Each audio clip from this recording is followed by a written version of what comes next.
Zillow, Zillow, Zillow, Zillow. What did you do? People are in disbelief. Oh my God, what did Zillow do? I thought Zillow was going to push realtors out of the business, push brokerages out of the business. That's what they said, right? Yeah, I never believed it for a minute. Never believed it for a minute. And I'm not at all surprised at what happened yesterday with Zillow. Here is why. Here is why. I am a deep believer in capitalism.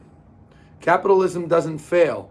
No company, I talked about this over the weekend in the Crush It video that I did literally over the weekend from my car. I said companies can lose if they can afford it and if they plan appropriately. They can lose money temporarily.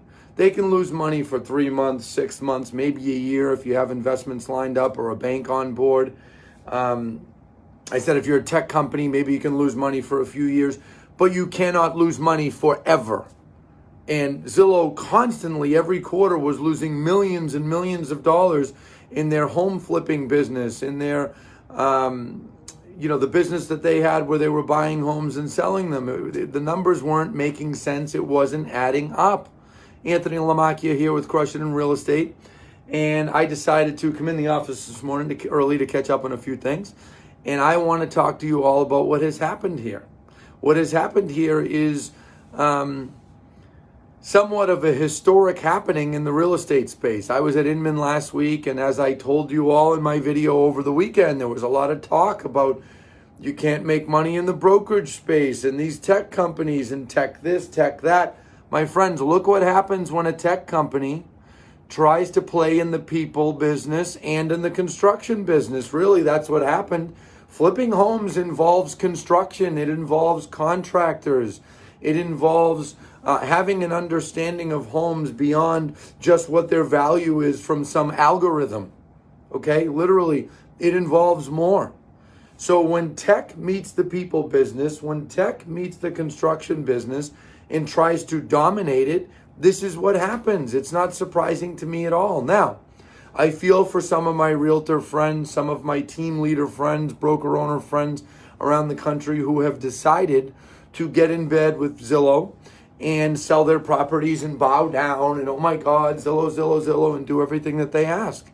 There was a time that we did a lot of business with Zillow, and they provided us a lot of good leads. They still have good home buyer leads. There's no denying it. But in the summer of 2018, we made the business decision to say, bye Zillow, good luck. Because they were starting to get cocky. They were starting to get to be too much with their pricing. They were insisting on having us get into their system and all kinds of things. And let me tell you a story, please. Let me tell you a story. 2010, we were 2.5 years into working, selling foreclosures for various banks. In those days, the market was so bad. If you weren't doing some short sales or some foreclosures, you were not growing. You weren't.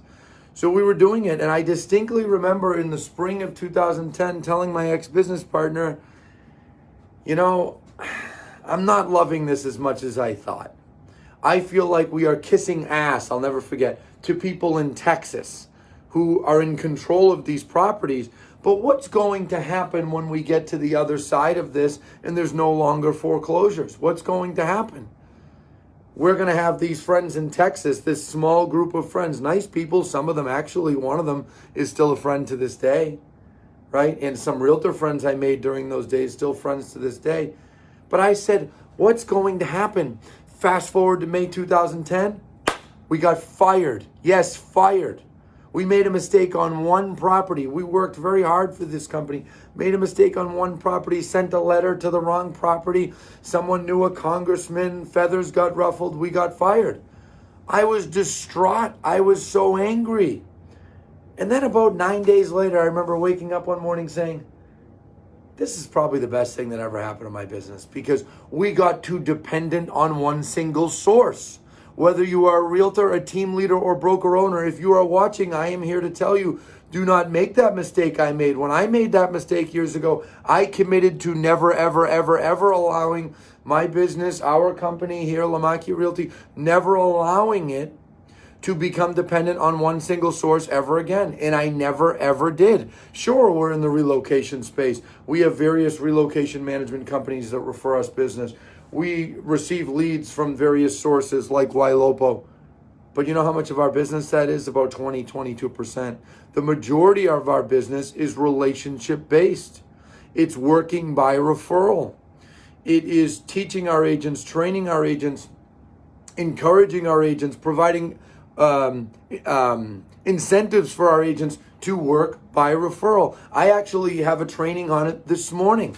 I'm doing a training from 10:30 to 11:30 on working by referral, building your sphere, building up your database, and growing your business. Lennox Scott from John L. Scott talks about getting as many people attached to you as possible.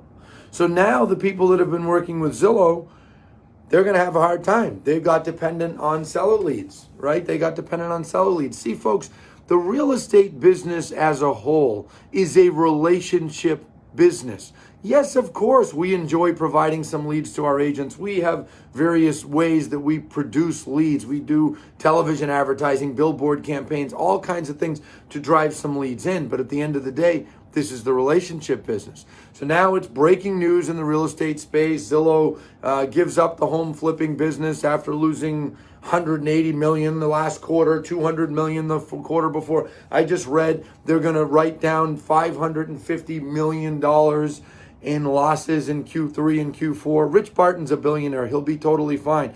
I don't know if he'll continue to be a billionaire over the next 6 months to go through this with his stock price falling, but he'll be fine. 25% of their workforce is out of a job, and that's, frustrating and disappointing for those folks who have to now get new jobs, but they will. We're in a very strong economy. This is capitalism. These folks will get out and they will find new jobs and they'll be just fine. But folks, do not be surprised at what happened here. This is not surprising. It's not. You cannot tech your way through the real estate business. I did a video, I'm pointing as if you all can see it, down in Cambridge 2 months ago. I was walking along the edge of the Charles River and Boston was behind me, the skyline, and I said, realtors will never be out of jobs. It will not happen. And I explained how it's a relationship business and buyers and sellers need at least one intermediary in between, a realtor, oftentimes two realtors, one representing buyer, one representing seller. And I talked about how we don't need to be concerned about getting pushed out of this business.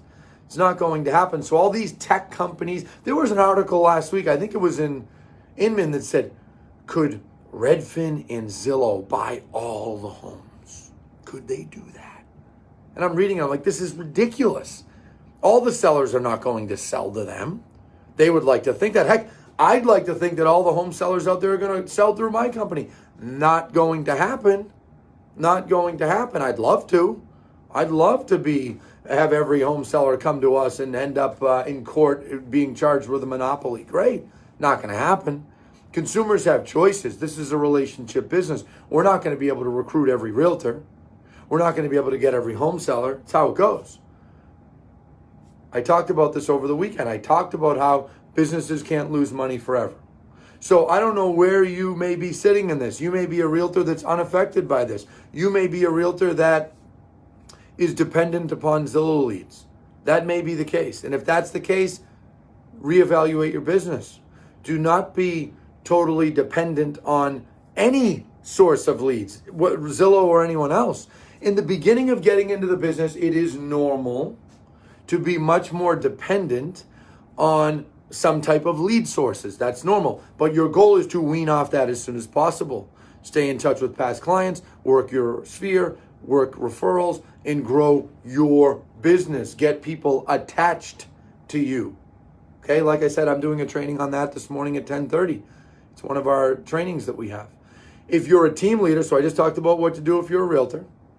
If you're a team leader and you were dependent on Zillow and you were working with Zillow, this is not the end of the world. I was where you were one time.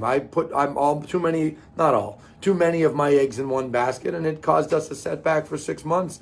And it started in the May of 2010. We recovered. Best thing that ever happened. Believe me, if you are one of those people, you're frustrated right now, you're disappointed, you're thinking, what am I gonna do? Here's my recommendation, folks. to you team leaders out there, you broker owners that are dependent on these Zillow listings. Put all that energy and all that focus into that you put into serving Zillow and bowing down to them. Take that focus and put it into growing your agents' businesses. When you get out of bed in the morning and all you focus on is growing your agents' businesses, you know what happens? Your business grows. That's my number one focus. I did a video 19 minutes long in the Real Talk with Anthony series that I'm filming.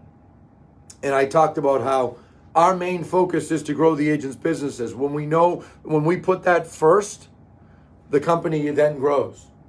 That's what you have to focus on. So broker owners and team leaders that are focused on Zillow, that maybe got the rug pulled out from underneath them, you're frustrated, you're aggravated, put that energy, put that focus into growing your agents' businesses. Teach them to work by referral. Provide incentives for them to work by referral. Help them market. Teach them to market. And watch what will happen. You'll all be better off. So I hope that's a good summary of what happened with Zillow. No one should lose any sleep. I'm sure some will, unfortunately. That's kind of a silly statement for me to make. But you might lose sleep in the short term. Don't lose sleep in the long term. Okay? This is a relationship business. As I said over the weekend, brokerages are going nowhere. Anyone who says you can't make money in the brokerage business and you can't do well in the brokerage business has given up on it, in my opinion. The brokerage business, the realtor business is alive and well. Keep all of this stuff in mind. Stay focused. Happy home selling, my friends. As you can see, I got to get home and shower, get dressed, and get my butt back here. Have a good day, folks.